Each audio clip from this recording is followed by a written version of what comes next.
اگر فلسفہ حج سے آگاہی نہیں، یہ سب کچھ کیوں کر رہے ہیں؟ کیوں؟ کچھ ابراہیم نے ایسا کیا، کچھ اسماعیل نے کیا، کچھ اسماعیل کی ماں نے عمل کیا۔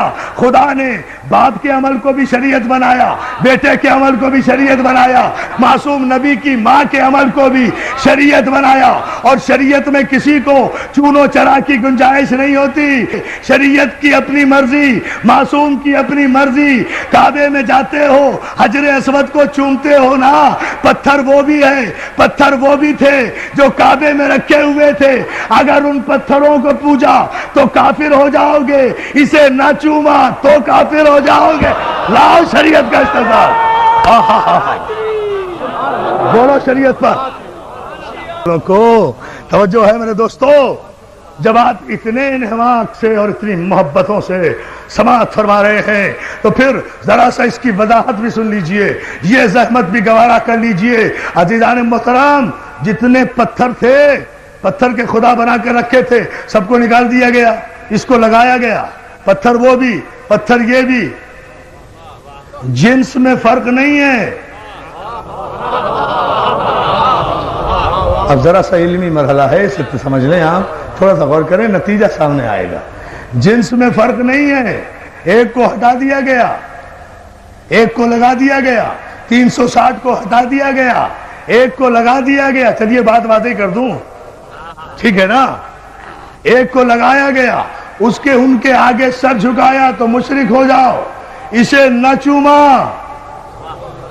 تو ارکان حج مکمل نہیں ہوتے۔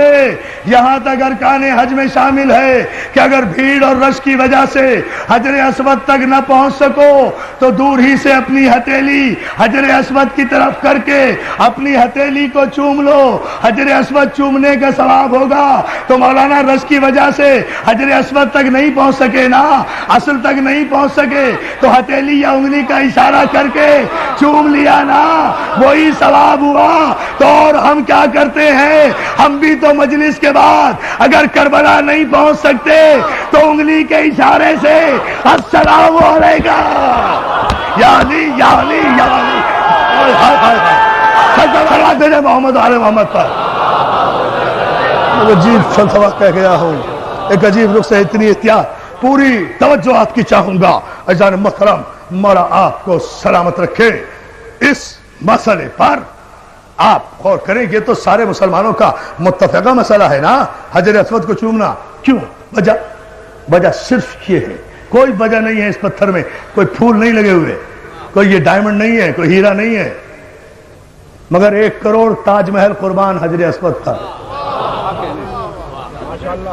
1 کروڑ تاج محل اور شیشے اور سونے کی عمارتیں قربان، ہیروں اور جواہرات کی کانیں قربان حجر اسود پر۔ کیوں؟ خدا کے لیے پورا مجمع توجہ کرے، اس لیے کہ میں اپنی تقریر پر اب توجہ نہیں دلوا رہا، میں قیامت کے شعر پر آپ کو متوجہ کر رہا ہوں جو بر وقت مولا کی مدد سے مجھے یاد آیا۔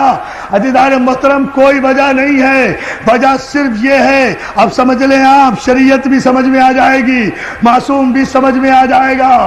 علی نے توڑ کر بت، کوئی دلیل نہیں ملتی، یہ شریعت میں شامل کیسے ہو گیا؟ علی نے توڑ کر بت حجر اسود کو دیا بوسا۔ ٹھہرو بیٹا، ٹھہرو نہیں، علی نے توڑ کر بت حجر اسود کو دیا بوسا، کہیں بگڑی کہیں پر بن گئی تقدیر پتھر کی۔ یا علی یا علی یا علی۔